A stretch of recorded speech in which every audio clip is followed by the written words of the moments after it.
Welcome to our Curious Amalgam, the weekly podcast brought to you by the Antitrust Law section of the American Bar Association. Our Curious Amalgam explores the fascinating and increasingly overlapping world of competition, consumer protection, data protection, and privacy law. Each week, we bring you leading global experts on the most compelling issues of the day. Enjoy the show. Welcome to our Curious Amalgam. I'm Jaclyn Phillips, and today's episode is HSR, you kidding me? Unpacking the new requirements for merging parties in the U.S. In June 2023, the FTC and DOJ proposed changes to the pre-merger notification form and associated rules dealing with the information parties to certain mergers and acquisitions must provide to the agencies prior to consummating a transaction. It had been over 45 years since the HSR form had been changed, and the feedback on the proposed changes was extensive. Over a year later, the final rules are here, and it's time to dig in and understand what's changed, what hasn't, and what this means for parties to a transaction and their lawyers. I'm here with my co-host, Matt Tabas. Hi, Matt. Hi, Jaclyn. Introduce us to today's guest. Sure. So Dan Rosenthal is a special counsel in Milbank's Washington, D.C. office and a member of the firm's litigation and arbitration group, where he's considered a go-to practitioner for government merger and non-merger investigations, as well as counseling on antitrust issues. He has broad experience handling complex antitrust issues in a variety of industries, including healthcare, pharmaceuticals, biotech, manufacturing, oil and gas, solid waste, and a number of others. Dan has successfully defended non-merger investigations, including investigations of violations of Section 8 of the Clayton Act, and has advocated for government intervention on behalf of parties adversely impacted by proposed mergers. He also advises clients on issues relating to the HSR Act, as well as international merger notification requirements. Welcome, Dan. Thanks, Matt. Thanks, Jaclyn. It's really great to be here. All right, so why don't we start with the basics? Our listeners may have different levels of familiarity with the HSR Act, so give us a 30-second overview of what it is and who should care about it. Sure. Well, why don't we start off with what it actually means, because we always use the word HSR, or at least the acronym. So that stands for the Hart-Scott-Rodino Antitrust Improvements Act of 1976. And it's right there in the title. The act was passed in 1976, so it's been around for nearly 50 years. And it is a requirement that parties to certain transactions make pre-merger notification filings to the Federal Trade Commission and the Antitrust Division of the Department of Justice and observe a statutory waiting period before they can close their transaction. So it really provides the antitrust agencies in the U.S. with a chance to see merger filings before they're closed. HSR filings are highly technical and sometimes fairly complex, but unlike filings in other jurisdictions around the world, including, in Europe and elsewhere, HSR filings have been traditionally used more as an initial screening tool for transactions so that agencies can determine whether those transactions present competitive concerns. So again, traditionally, HSR filings have not included the type of narrative responses that you might see for filings that require parties to put in white papers or other, narrative descriptions of what their transaction entails. HSR filings are relatively short.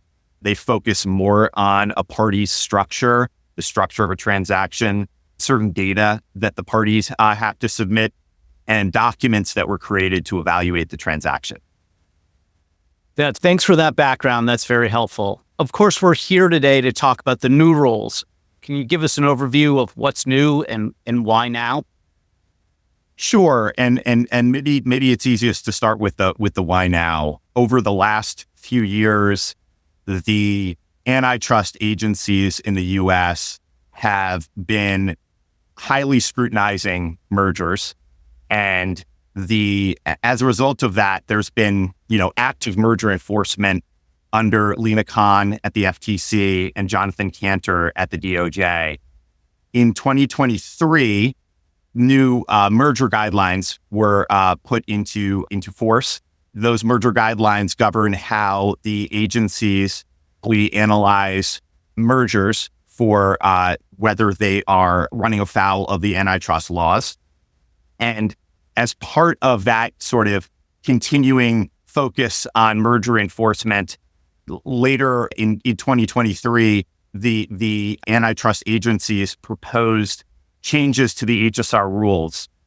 So the reason that they proposed changes to the antitrust rules and what they discussed when they first proposed those rules in June of 2023 is that from their perspective, the HSR filings were not keeping up with the changes in complexity that come with certain transactions. And they weren't allowing the agencies to adequately assess the competitive concerns raised by transactions quickly enough to allow them to make a determination as to whether a more involved investigation was required.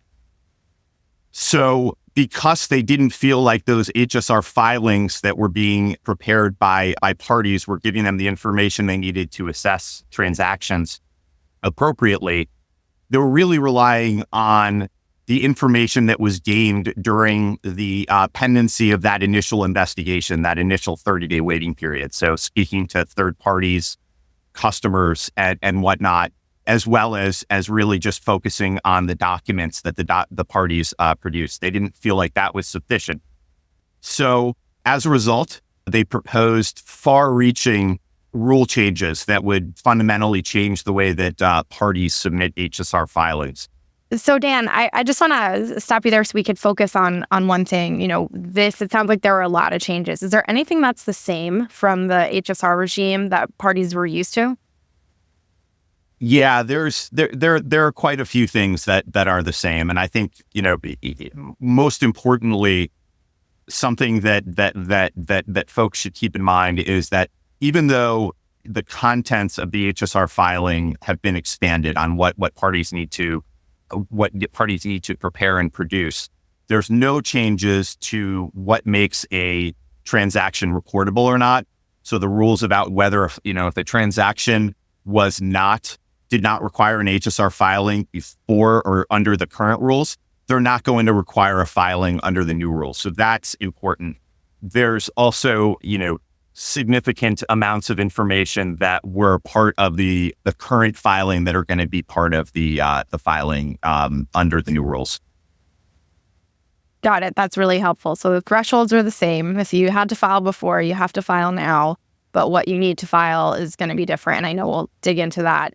This was a long process. We first heard about these over a year ago from when they were released in October 2024.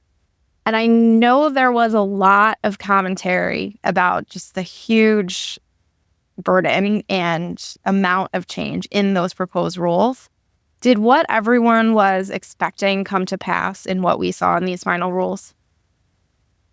Yeah, it's a good question. I think there was a tremendous amount of commentary. So under the proposed rules, there was a comment period where individuals from the public could comment on those proposed rules. As we've discussed, the proposed rules were quite expansive, and we can talk about what was proposed there in a moment. But over 700 individuals and entities commented on the proposed rules, and there was both individuals and organizations commenting in favor and in opposition of those rules.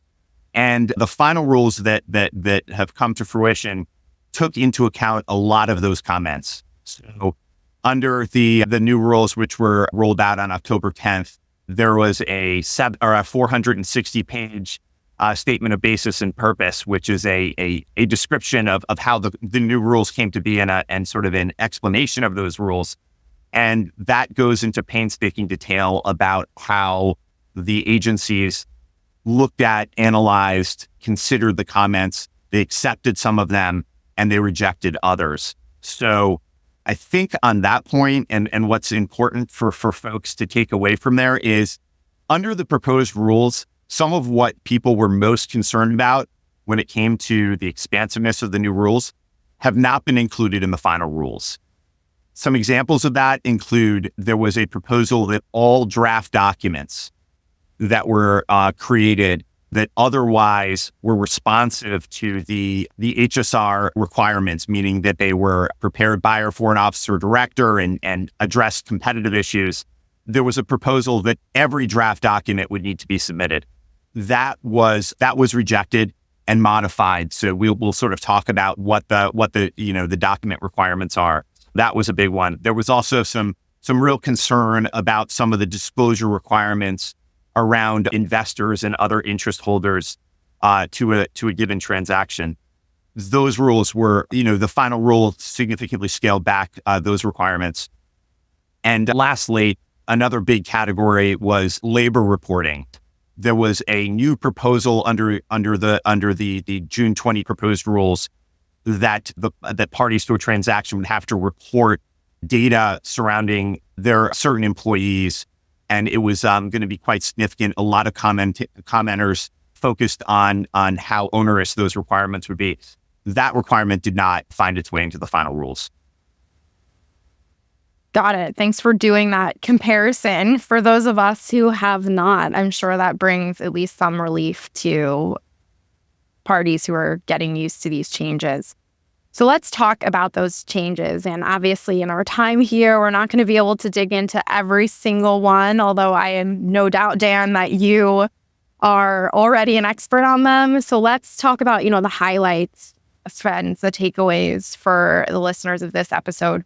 What's the first change you think transacting parties should really be aware of and pay a lot of attention to?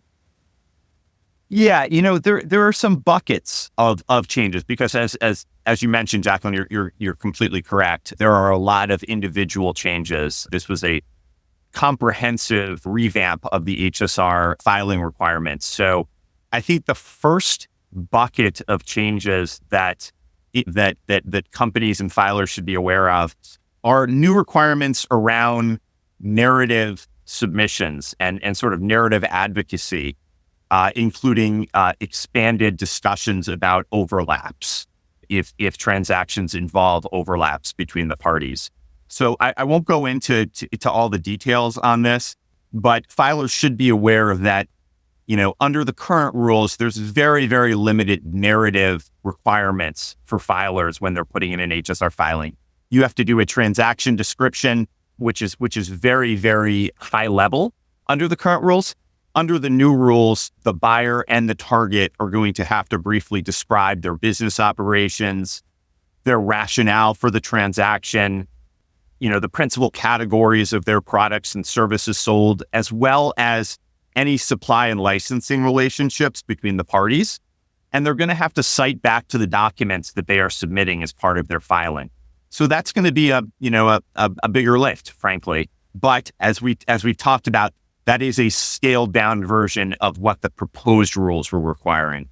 There's going to be a number of other requirements, when it comes to different information on overlaps, including things like top 10 lists for customers if there are overlapping products and services between the parties, and top 10 supplier lists for products and services that are supplied. This is the kind of information that is quite common for the agencies to request after an HSR filing is submitted. So in the first 30 days of their investigation, they request these on a voluntary basis. But now those requirements are now in the actual HSR filing. So you mentioned before that there was really a concern about this proposed requirement to submit all drafts. And it sounds like, that's gone. It sounds like there's going to be some new documents required to support these narratives, perhaps, that you have to set out. Are there any other documentation requirements in the final rule that parties should be aware of?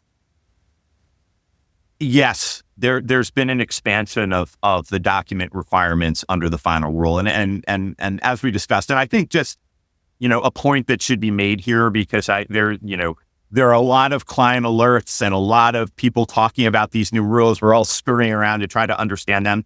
I do want to just for a moment acknowledge the fact that the agencies clearly put a tremendous amount of work into the proposed rules, the comment period, and then meaningfully taking comments into account for the final rules that have been announced here. There were significant changes from what the proposed rules were asking for to what the final rules are. And so tremendous amount of work done at the agencies, and I think they should be commended for that.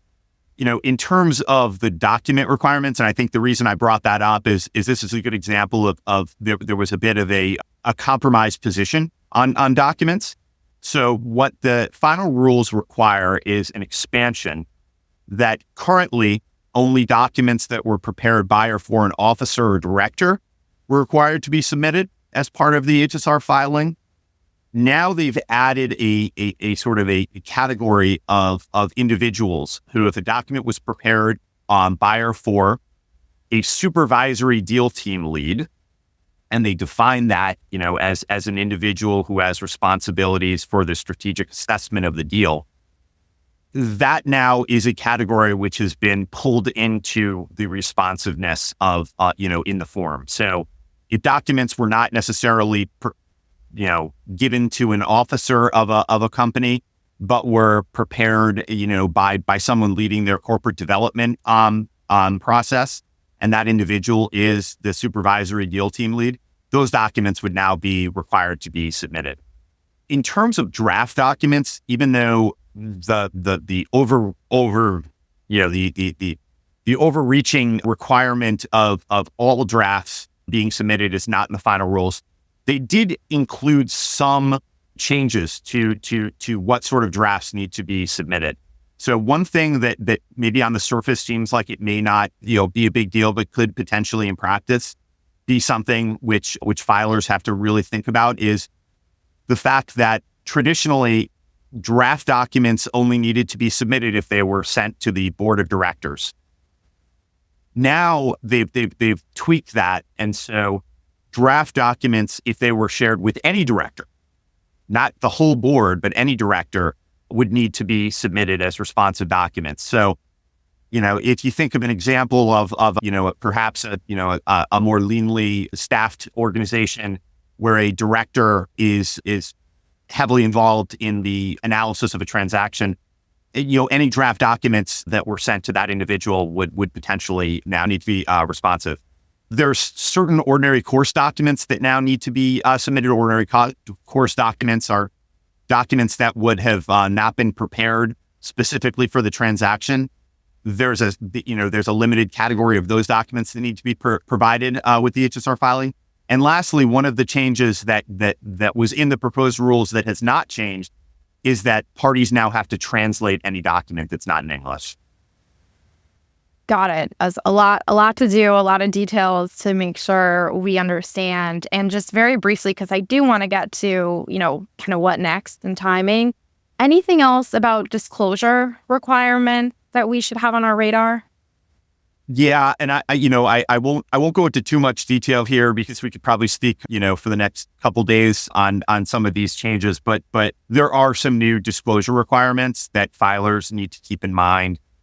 There is a requirement, for additional information on certain minority investors that is now part of the new rules.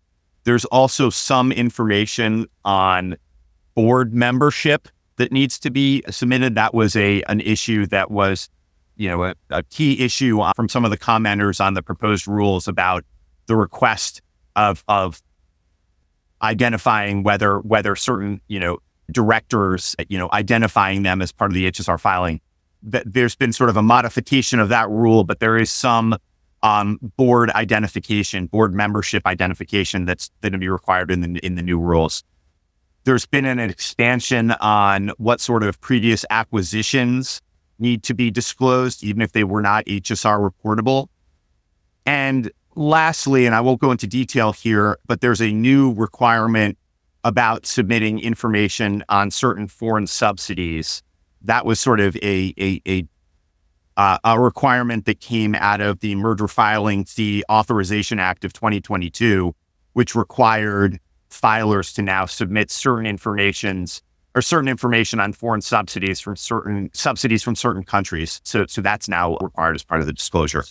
And Dan, you had mentioned earlier about the work that the commission did to move from the proposed rules to the final rules. I thought it was notable that the final rules were issued in a unanimous commission vote with both Democrats and Republicans voting in favor of them. Can you talk about the significance of that? Yeah, it's a really good point, Matt. So as your listeners may or may not know, the FTC commission is made up of 5 commissioners. 3 of the commissioners were appointed by Democrats, or sort of, colloquially described as the Democratic commissioners. 2 commissioners appointed by Republicans. The final rules, as Matt said, were unanimously approved by the commission, including both the Republican and the Democratic commissioners.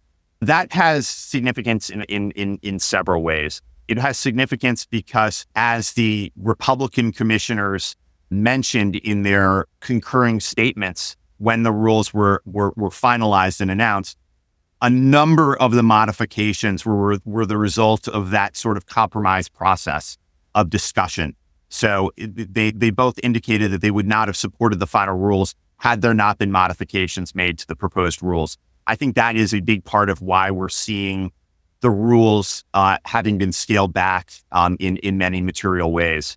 I think the other part of this is, the fact that when the proposed rules were announced, there was some discussion about potential court challenges around those rules, whether the agencies were exceeding their mandate through the final rulemaking process. The fact that there is a bipartisan, support for these final rules, it certainly doesn't mean that a court challenge is not possible, and it's certainly possible that an organization or an entity could challenge these final rules. But it certainly does seem like it maybe makes it less likely, given the fact that the Republican commissioners have indicated that they view these rules as being within the mandate of the FTC. That's helpful. So it sounds like we may be stuck with these new rules for a while. And there's a lot there for merchant parties and their lawyers to get up to speed on and prepare for. When do they come into effect? And is there any chance, despite that bipartisan vote, that they won't come into effect? Yes. So when the new rules were announced, there was a 90-day effective period after the date that the rules are published in the Federal Register. As of the taping of this, the rules have not been published yet, but we anticipate that the rules will be published sometime in mid-October, which would mean that the new rules would come into effect sometime around mid-January. What that means is, if you have a transaction that meets the HSR criteria and requires an HSR filing on day 89, so meaning, let's just say, January 3rd, if that's day 89, you would be filing under the current HSR filing process. On day 91, you would be filing under the new process. So it does not, the closing date of your transaction does not impact when what sort of HSR filing you have to make. It's whether your transaction is filed before that day 90. Just one other point, Matt, I did mention potential challenges. It is still possible that there could be a court challenge here. It seems somewhat less likely given the what we just talked about, but it's certainly possible. There's also something called the Congressional Review Act, which many of us in the HSR world had to bone up on and become a little bit more familiar with. I certainly candidly did not know about it before these rules were proposed. But the Congressional Review Act gives Congress a certain amount of time to take a look at major rulemaking and then potentially disapprove of potential major rulemaking by federal agencies. And then if they disapprove, the executive, the president, would have an opportunity to either veto that or allow it to go through. If the disapproval went through, then there is voided. Again, with that, we it seems less likely now than perhaps it did that would potentially derail the new rules. So I think, practically speaking, we should all anticipate that the new rules are most likely going to be coming into effect in the new year. That's helpful, Dan. So it sounds like these rules will be in effect. What are the practical implications for companies? Do they change anything about how companies and their counsel have to prepare for deals? Yeah, I think they do. Obviously, it's going to be a heavier lift to put together HSR filings in the future. So what that means is it really behooves companies and filers to start working on HSR filings early. The days of potentially putting together an HSR filing and submitting it within a day or two are going to be fewer and far between in the future. So while possible that the terms of agreements may need to shift, how long parties are given to make HSR filings may adjust. We'll see that in the language of agreements. I think, practically speaking, really what would make the most sense for filers is to start preparing earlier than they had been in the past. Just one or two other points on that. I think that we talk a lot about the negative implications of the new HSR filing regime. I think that on the flip side, not to be Pollyanna, but on the flip side, what the filing will provide parties and their counsel is a reason to be perhaps a bit smarter about their deals and what they're submitting to the agencies early. So, what would have been a gathering process potentially in the first 30 days after an HSR filing is made now needs to be done with the HSR filing. So parties can really effectively, I think, focus on what their rationale is for their transaction and how they're going to communicate that to antitrust agencies. And in doing so, I think they'll be better prepared to respond to questions if they come in early in the process to hopefully get a good result. Thank you, Dan. That insight is really helpful. And we should not take the title of this episode as suggesting negativity. It was just a play on words that could not be resisted. So thank you so much. We're very grateful to have you on. And for our listeners, listening to this in the future, Dan is here just days after these hundreds and hundreds of pages of rulemaking came out. So thank you for digesting it and providing our listeners with what they really need to know about what this rule says. But before we let you go, we can't part ways without learning a little bit more about Dan. So Dan and I have known each other for a bit, former coworkers, but I know that I still want to know something about Dan that I would not know and others would not know just from working with him.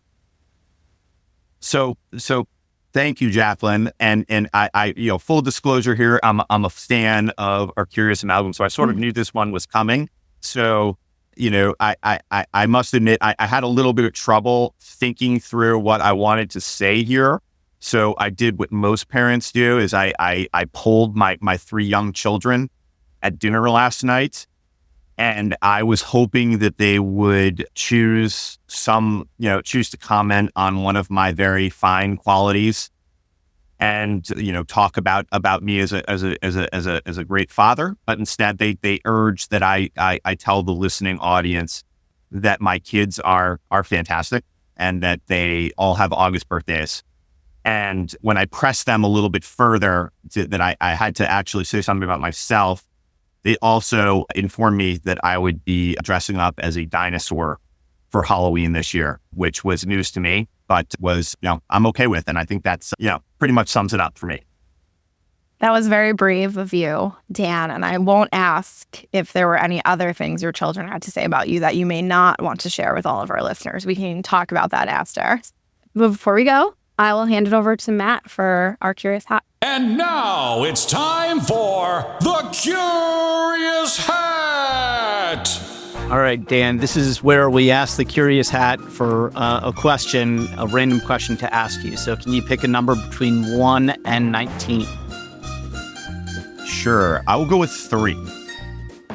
Is there any popular food item that you dislike intensely?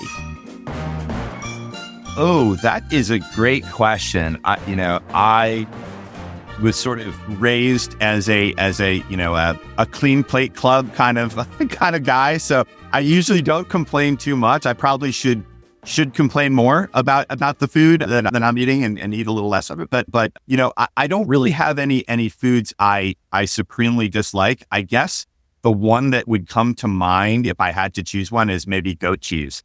I'm less of a goat cheese fan. So if you're looking to buy me a sandwich, keep that in mind. Good to know. Thanks, Dan. Thanks so much, Dan. This is super helpful. I'm sure our listeners are going to fully appreciate hearing from you, what they need to know and what they need to dig into. And to our listeners, we'll see you next time on Our Curious Amalgam. Thank you for listening to this week's episode of Our Curious Amalgam, a competition, consumer protection, data protection, and privacy law podcast. It is produced and shared around the globe by ABA's Antitrust Law Section. The opinions expressed by the participants in this podcast are their own and do not necessarily represent their employer or other organizations. If you like what you heard or would like to become a member of the American Bar Association, please check out what the Antitrust section has to offer at ambar.org/antitrust. You can learn more about our podcast at ourcuriousamalgam.com. If you have comments, suggestions, or podcast ideas, please reach out to us at podcast@ourcuriousamalgam.com. Until next time, thank you for listening.